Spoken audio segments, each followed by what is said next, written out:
नमस्कार, बहुत स्वागत है आपका डिबेट लाइव बड़ी बहस मध्य प्रदेश में। मैं हूं आपके साथ अमित शर्मा। भारतीय लोकतंत्र में महिलाओं की भागीदारी एक महत्वपूर्ण मुद्दा रहा है। पिछले कुछ दशकों में महिलाओं के राजनीतिक प्रतिनिधित्व में वृद्धि हुई है, लेकिन ये अभी भी अपेक्षाकृत कम है। खासकर लोकसभा चुनावों में मध्य प्रदेश में 2024 के लोकसभा चुनावों के लिए टिकट वितरण की बात करें तो महिलाओं की उपेक्षा एक चिंताजनक विषय है। 29 सीटों वाले राज्य में बीजेपी ने 6 लोकसभा सीटों पर महिलाओं को उतारा है, जबकि कांग्रेस ने महज 1 सीट पर महिला को टिकट दी है, जो कि कुल उम्मीदवारों का 10% से भी कम है। ये राष्ट्रीय औसत 15% से भी काफी कम है। क्या महिलाओं को राजनीति में कम महत्व दिया जाता है और उन्हें चुनाव लड़ने के लिए कम अवसर मिलते हैं? आज इसी विषय पर हमारी चर्चा होगी। तो सियासत में महिला सम्मान, आज इसी विषय पर हम चर्चा कर रहे हैं, जिसके लिए हमारे साथ खास मेहमानों का पैनल भी जुड़ चुका है। हमारे साथ बीजेपी से गुंजन चौकसे जी जुड़ी है। गुंजन जी, आपका बहुत बहुत स्वागत है। कांग्रेस प्रवक्ता डॉक्टर राम पांडे जी इस चर्चा का हिस्सा है। डॉक्टर राम पांडे जी, आपका भी बहुत बहुत स्वागत है। वरिष्ठ पत्रकार आत्मदीप जी भी हमारे साथ जुड़े हैं। सर, आपका भी बहुत बहुत स्वागत है।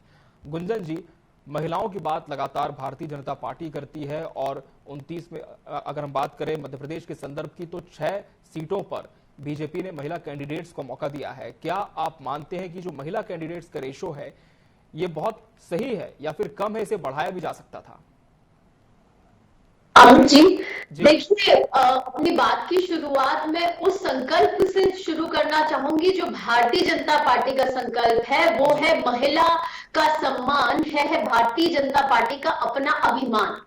और ये सिर्फ कहने की बात नहीं है, पर हाँ, अगर महिलाओं का कहीं सम्मान है तो वो है भारतीय जनता पार्टी में सम्मान है।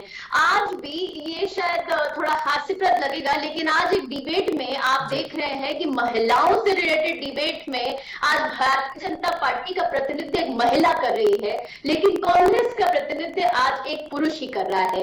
ये दिखाता है कि कैसे भारतीय जनता पार्टी में हमेशा से महिलाओं को, चाहे वो राजनीति हो, चाहे वो जो भी क्षेत्र हो, भारतीय जनता पार्टी ने महिलाओं को हमेशा से सम्मान दिया है, समर्थन दिया है, महिलाओं को सकारात्मक दिशा में आगे बढ़ाने की कोशिश की है।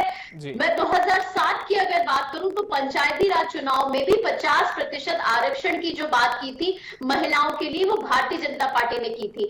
शिक्षक भर्ती में अगर 50% आरक्षण की बात की थी महिलाओं के लिए, तो भारतीय जनता पार्टी ने की थी। पुलिस में अगर 30% महिलाओं के आरक्षण की बात की थी तो वो भारतीय जनता पार्टी ने की थी।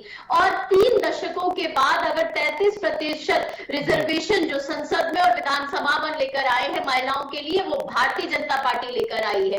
तो राजनीति का क्षेत्र हो, शिक्षा का क्षेत्र हो, एजुकेशन का क्षेत्र हो, या जो भी क्षेत्र की अगर हम बात करें, महिलाओं को उचित प्रतिनिधि देना, महिलाओं को सकारात्मक दिशा में आगे बढ़ाना, ये भारतीय जनता पार्टी का लक्ष्य है। और हमारे यशस्वी प्रधानमंत्री जी ने, आपने कई बार सुना होगा, उन्होंने 4 जातियों की बात की है, जिनको सक्षम बनाना, जिनको सशक्त बनाना, देश को सशक्त बनाना। जैसा उसमें एक जाति है महिला। हमारे प्रधानमंत्री जी कहते हैं जिस देश की महिला सशक्त हो, जिस देश का युवा सशक्त हो, जिस देश का गरीब सशक्त हो, जिस देश का किसान सशक्त हो, वो देश को 2047 में विकसित राष्ट्र की श्रेणी में लाने से कोई नहीं रोक सकता। तो जो संकल्प है भारतीय जनता पार्टी का, जिस तरह अगर मैं केंद्र की बात कर लूं तो पिछले 10 वर्षों से जो यशस्वी प्रधानमंत्री नरेंद्र मोदी जी के नेतृत्व में भारतीय जनता पार्टी ने जो ऊंचाइयों को छुआ है, आने वाले 25 वर्षों का जो विजन लेकर भारतीय जनता पार्टी आई है, वो दिखा रही है कि महिलाओं को पूरा सम्मान, पूरा अभिमान यहां पर मिल रहा है। दूसरी बात, आपने देखा होगा 29 जो सीटें हैं उसमें से 6 सीटों पर महिलाओं को स्थान दिया गया है। और ऐसी नहीं है कि कोई वीक सीट्स पे दिया गया हो, 6 सीटों पर दिया गया है, जहां पर ना परिवारवाद को ध्यान दिया गया है, ना कोई भी लिंग को ध्यान दिया गया। वो सीटें इस तरह दी गई हैं योग्यता के आधार पर, सक्षमता के आधार पर महिलाओं को वहां पे मौका दिया गया है कि महिलाएं आएंगी, अपना प्रतिनिधि करेंगी।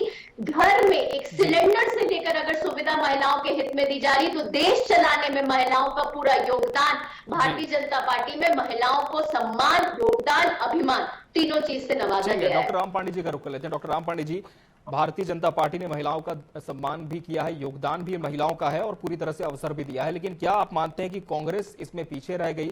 केवल 1 सीट पर महिला प्रत्याशी का नाम है और दूसरी तरफ हम इंडी गठबंधन की बात करें तो खजुराहो से एक गठबंधन ने प्रत्याशी को मैदान में उतारा है। जी, हमारी जो बहन गुंजन चौकसे जी यहाँ बैठी हुई है जी, ये कांग्रेस के कारण ही बैठी हुई है। जी दुनिया में संविधान बने हुए थे, जी ज्यादातर देशों में महिलाओं को वोट डालने का अधिकार नहीं था। जब 1947 में देश आजाद हुआ तो कांग्रेस ने महिलाओं को बराबरी का मौका दिया, वोट डालने का अधिकार दिया। जी महिलाओं को, जो विधवा महिलाएं होती थी वो शादी नहीं कर सकती थी, जो चाइल्ड मैरिज होती थी उनसे महिलाओं का अपमान होता था। जी इन्होंने कहा आरक्षण महिलाओं के लिए, पंचायती राज में जो आरक्षण दिया था वो आदरणीय राजीव गांधी जी ने दिया था, और उसके कारण आज हमारे देश में कई महिलाएं सरपंच हैं, जी कई महिलाएं पार्षद हैं, कई महिलाएं विधायक हैं। विधायक और सांसद के लिए भी कांग्रेस ने ही आरक्षण दिया था। जी आरक्षण के कारण आज हमारी देश की महिलाएं आईएएस हैं, आईपीएस हैं, महिलाओं का सब जगह बराबरी का मौका दिया गया है। जी एजुकेशन का जो स्तर था जब 1947 में, महिलाओं का एजुकेशन का स्तर 2-4-5% था, आज उनका पुरुषों के समकक्ष 80% महिलाएं आज हमारे देश की पढ़ी लिखी हुई है। जी। और ज्यादातर जितने भी हिंदुस्तान में स्कूल कॉलेज बने हुए हैं सब कांग्रेस के द्वारा बनाए गए हैं। जहां तक मैं समझता हूं, हमारी बहन जिस स्कूल कॉलेज से इन्होंने, इनके पिताजी ने, इनके दादाजी ने, परदादाजी ने जहां से पढ़ाई की होगी, आईआईटी, आईआईएम सब कांग्रेस के द्वारा बनाए गए हैं। लेकिन वर्तमान जो परिस्थिति है वो बड़ी भयानक है। आज महिलाएं अपने आप को सुरक्षित महसूस नहीं करती है, इसके कारण राजनीति में बहुत कम आ रही हैं। अब महिलाओं के साथ यदि बलात्कार होता है तो महिलाओं की एफआईआर नहीं लिखी जाती है, और वो भी ओलंपिक पदक विजेता महिलाएं, साक्षी मलिक, विनेश फोगाट जैसी महिलाएं हैं। तो एक बलात्कार का आरोप लगता है ब्रजभूषण सिंह पर, तो हरियाणा पुलिस और दिल्ली पुलिस बेचारी महिलाओं की एफआईआर नहीं लिखती। अब जिस देश में महिलाओं का उत्पीड़न होता हो, जिस देश में महिलाओं के साथ बलात्कार होता हो, उस देश की महिलाओं की एफआईआर की रिपोर्ट नहीं लिखी जाती। लेकिन आप मानते हैं कि आपकी पार्टी ने मौका दिया है, बराबर अवसर दिए हैं महिलाओं को राजनीति में? डॉक्टर राम पांडे जी कंप्लीट करने दीजिए। तो जो कुलदीप सेंगर है, चिन्मयानंद है, ब्रजभूषण सिंह जैसे बलात्कारी लोग हैं, इनके कारण महिलाओं का राजनीति में आना थोड़ा सा कम हो गया है। और भारतीय जनता पार्टी के जो बड़े बड़े नेता हैं वो महिलाओं का बहुत अपमान करते हैं। कांग्रेस पार्टी की राष्ट्रीय अध्यक्ष तक को कांग्रेस की विधवा बोलते हैं, एक महिला को विश्वगुरु 50 करोड़ की गर्लफ्रेंड बोलते हैं, जर्सी गाय बोलते हैं। आज देखिए ज्यादातर राज्यों में भारतीय जनता पार्टी की सरकार है। ऐसा कौन सा राज्य है जहां की मुख्यमंत्री एक महिला हो? क्या मध्य प्रदेश की मुख्यमंत्री महिला नहीं हो सकती थी? क्या राजस्थान की मुख्यमंत्री महिला नहीं हो सकती थी? क्या उत्तर प्रदेश की मुख्यमंत्री महिला नहीं हो सकती थी? कौन सा ऐसा प्रदेश है जहां एक महिला मुख्यमंत्री को मौका दिया गया हो? हमने 40% महिलाओं को उत्तर प्रदेश में टिकट दिया। ये महिलाओं से मैं कहना चाहूंगा कि जब महिला प्रत्याशी होती है तो उसको आप ये मध्य प्रदेश की बात करिए पहले कांग्रेस में कि उन्होंने 29 सीटों में टिकट दिया। चलिए बिल्कुल उसी पर ही मेरा सवाल था। आत्मदीप जी, मध्य प्रदेश के संदर्भ में हम देखें तो दोनों ही दलों में से कौन आपको आगे लगता है महिलाओं को टिकट देने के मामले में और बेहतर अवसर राजनीति में देने के लिए? आत्मदीप जी, आप ही से सवाल है। जी, भाजपा कांग्रेस के अपने दावे हैं, लेकिन धरातल पर आप क्या देखते हैं? किस पार्टी में ज्यादा अवसर महिलाओं को मिले हैं राजनीति में? ये पार्टियों के आरोप प्रत्यारोप अपनी है जी, आपके सामने वस्तु कहूंगा जी।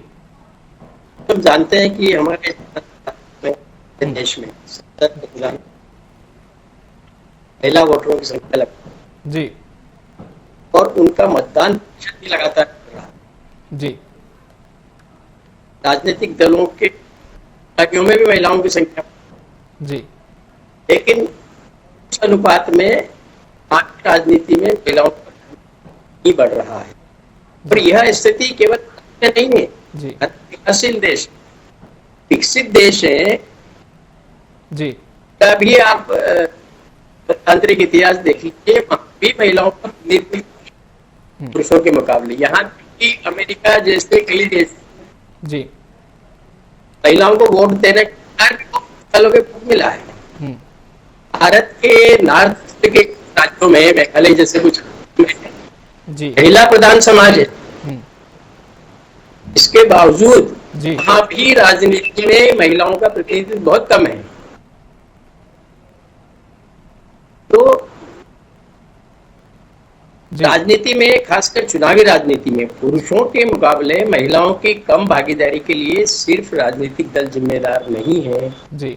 महिलाओं के लिए संसद और विधानसभाओं में 33% सीटें आरक्षित कर देने से इस समस्या के समाधान का एक रास्ता जरूर निकलेगा, लेकिन इससे भी समाधान नहीं होने वाला जी। राजनीतिक दलों और चुनाव में महिलाओं के कर्म प्रतिनिधित्व मिलने की प्रमुख वजह है महिलाओं की सामाजिक स्थिति और राजनीतिक दलों में पुरुषों की दिलचस्पी।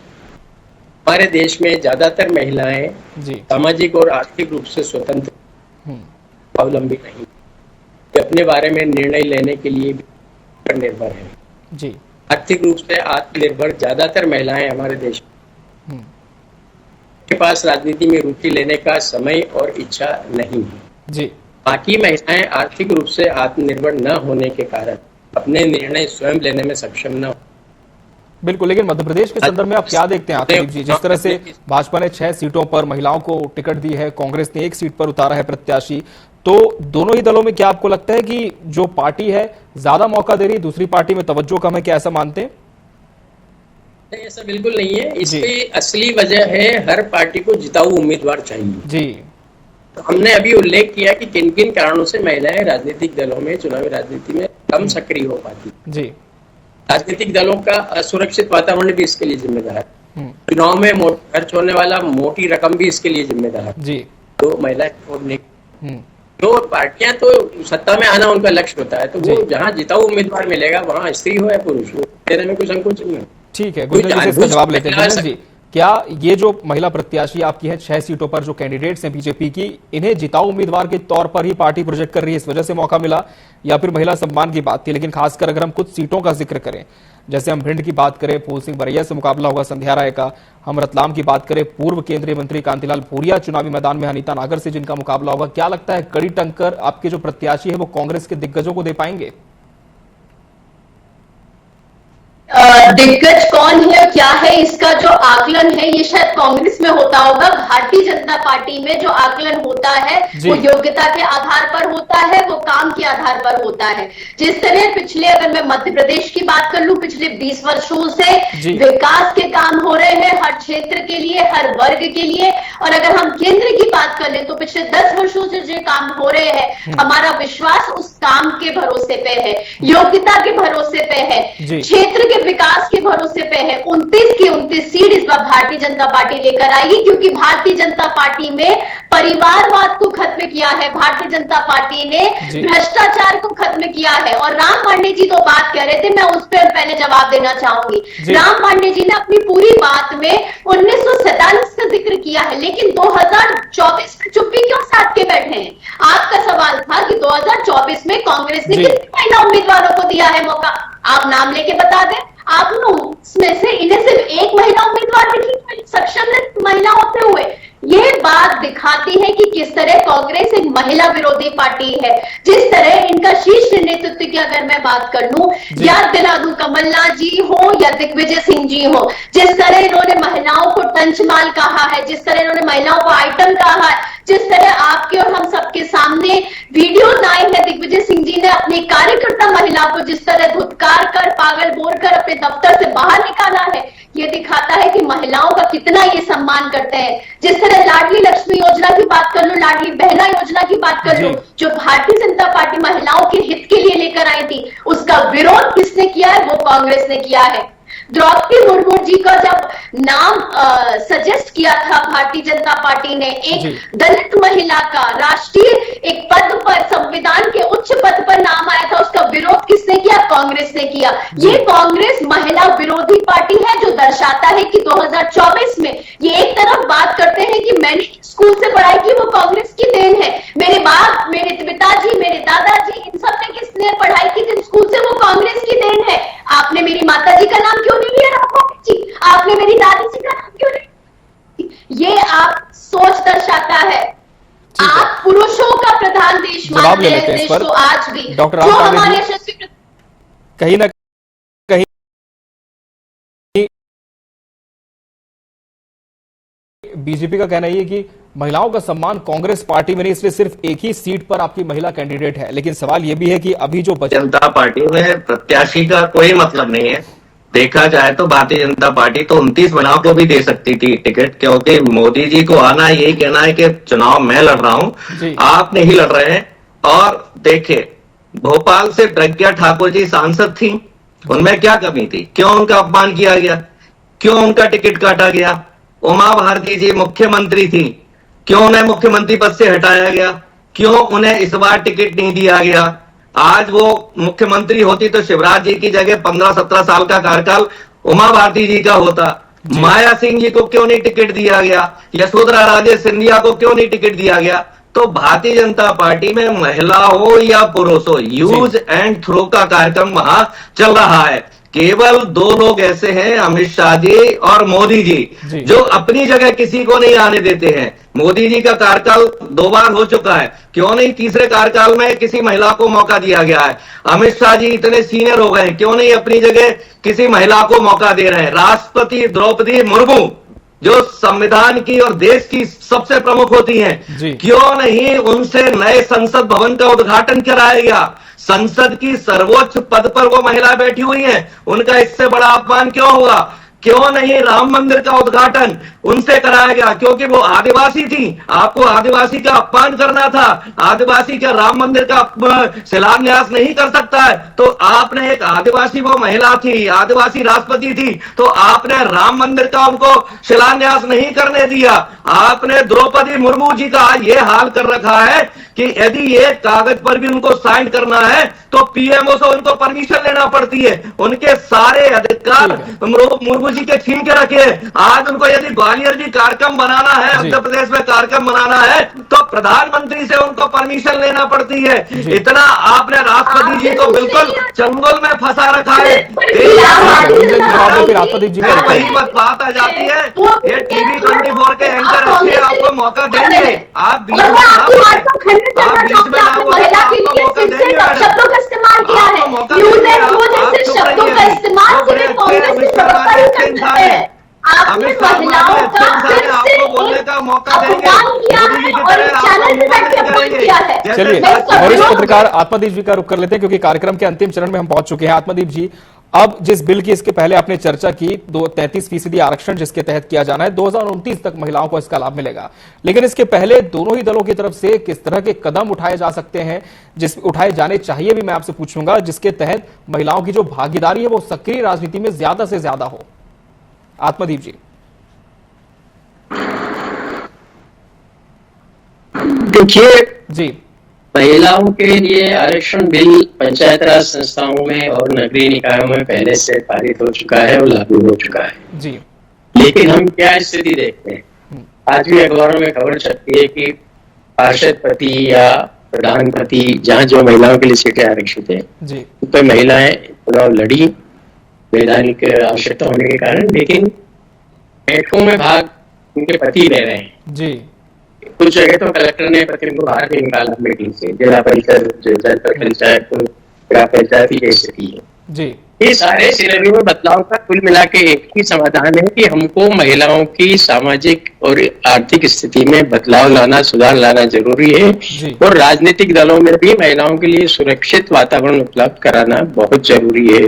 कई परिवार वाले महिलाओं को राजनीतिक दलों में इसीलिए नहीं भेजते हैं, चुनाव लड़ने के लिए इसलिए नहीं सहमति देते हैं कि उनको लगता है कि वहाँ कई लोग ठीक नहीं है, उन पर भरोसा नहीं किया जा सकता है।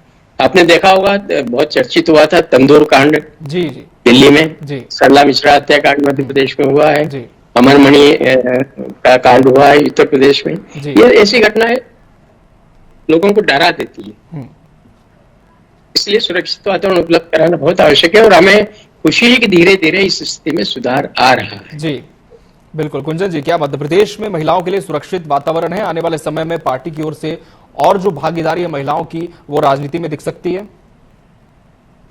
देखिए अमित जी, सुरक्षा की जो बात है, तो मैंने जिस तरह अपनी बात की शुरुआत की थी, ये भारतीय जनता पार्टी है, घर से लेके देश चलाने तक महिलाओं को उचित सम्मान उन्होंने दिया है और उसको बरकरार रखेगी। 33% जो रिजर्वेशन की बात है, आने वाले चुनाव में महिलाओं का योगदान पूरा 1/3 अगर संसद आपको महिलाओं से दिखेगा, 1/3 विधानसभा आपको महिलाओं प्रतिनिधियों को देखने को मिलेगी। ये भारतीय जनता पार्टी की जो पहल है, ये एक और योगदान की तरह, समर्थन की तरह महिलाओं के लिए सामने आई है। महिलाओं का हौसला बढ़ेगा, महिलाओं को समर्थन मिलेगा और भारतीय जनता पार्टी का जो परिवार है, जिसे हम मोदी का परिवार कहते हैं, ये परिवार में महिलाओं का उचित सम्मान है और जगह है। जिस तरह मैंने अपनी बात की शुरुआत की थी कि आज भी इस महिला के टॉपिक पे अगर हम डिस्कशन कर रहे हैं, तो भारतीय जनता पार्टी का प्रतिनिधि महिला प्रवक्ता कर रही है, लेकिन कांग्रेस का प्रतिनिधि आज भी पुरुष प्रवक्ता कर रहा है। और एक चीज पे आपके कई बार पूछने पे भी राम पांडे जी का जवाब नहीं आ पा रहा है कि 2024 में 29 सीटों में महिलाओं का प्रतिनिधि कांग्रेस ने कितना चलिए, जवाब मैं जरूर दूंगा इस पर। डॉक्टर राम पांडे जी, जवाब क्यों नहीं मिल पा रहा है? बीजेपी भी पूछ रही है कि आखिर कहां तक प्रतिनिधित्व पार्टी दे रही है लोकसभा चुनाव में महिलाओं को। जी पांडे जी, सवाल पूछिए। जी डॉक्टर राम पांडे जी, जैसे कि मैंने भी पूछा, बीजेपी भी यही पूछ रही है कि लोकसभा चुनाव में आपने फिलहाल एक सीट पर महिला प्रत्याशी को उतारा है, बची हुई 3 सीटें हैं, क्या इस पर भी कांग्रेस ऐसा कोई मंथन करके फैसला ले सकती है? कहां तक जो पार्टिसिपेशन है महिलाओं को देखने को मिलेगा इस चुनाव में? जी, नीलम मिश्रा जी को हमने टिकट दिया है जी, और भारतीय जनता पार्टी का आप देश में स्तर देखिए, हमारा स्तर देखिए, लगभग दोनों ने बराबर से टिकट दिया हुआ है। और जब प्रधानमंत्री बनते हैं तो काउंटिंग होती है, मुख्यमंत्री बनते हैं तो काउंटिंग होती है। 272 सांसद कितने हैं देश में, प्रदेश में महिलाओं के जीतने का प्रतिशत कितना है? आज महिलाओं को वोट नहीं देती है। हमने 40% महिलाओं को यूपी में टिकट दिया, 40% में केवल एक महिला को जिताया, वहां सारी महिलाएं हार गई। 40% महिलाओं को टिकट देने का काम कांग्रेस पार्टी ने दिया, लेकिन महिलाओं को वोट नहीं दे रही हैं। तो ये हमें सोचने पर मजबूर करता है कि केवल हारने के लिए टिकट नहीं दिया जाता है, जीतने के लिए टिकट दिया जाता है। आज देश प्रदेश का वातावरण खराब है, परिवार के लोग महिलाओं को राजनीति में भेजना पसंद नहीं करते हैं। इतनी बलात्कार की घटनाएं हो रही हैं, ब्रजभूषण सिंह जैसे बलात्कारी घूम रहे हैं, चिन्मयानंद जैसे बलात्कारी घूम रहे हैं। भारतीय जनता पार्टी की महिलाएं सुरक्षित नहीं है, ये 6 सांसद भी सुरक्षित नहीं है, भारतीय जनता पार्टी में कोई सुरक्षित नहीं है, सबको डरा के धमका के रखा गया है। आज भारतीय जनता पार्टी की महिलाएं कुछ बोल नहीं सकती है। भारतीय जनता पार्टी की महिलाओं के साथ अत्याचार हो रहा है, उनके साथ घटनाएं हो रही हैं, लेकिन उन महिलाओं का मुंह बंद करके रखा गया है। इसलिए जो भी पार्टी निर्णय लेती है वह ये सोचती है कि जीतेगा या नहीं जीतेगा। अब भारतीय जनता पार्टी जिन प्रत्याशियों को कांग्रेस ने टिकट दी है उसमें महिलाओं में सिर्फ एक नाम शामिल है। चर्चा इस पर और भी लंबी हो सकती थी, लेकिन क्योंकि समय में से हम सभी बंधे हुए हैं। आप तीनों मेहमानों का बहुत बहुत शुक्रिया हमसे इस डिबेट में जुड़ने के लिए और इसका हिस्सा बनने के लिए आपका बहुत धन्यवाद। इसी के साथ बड़ी बहस डिबेट लाइव मध्य प्रदेश में आज के लिए फिलहाल इतना ही। मुझे और मेरी पूरी टीम को दीजिए इजाजत। नमस्कार।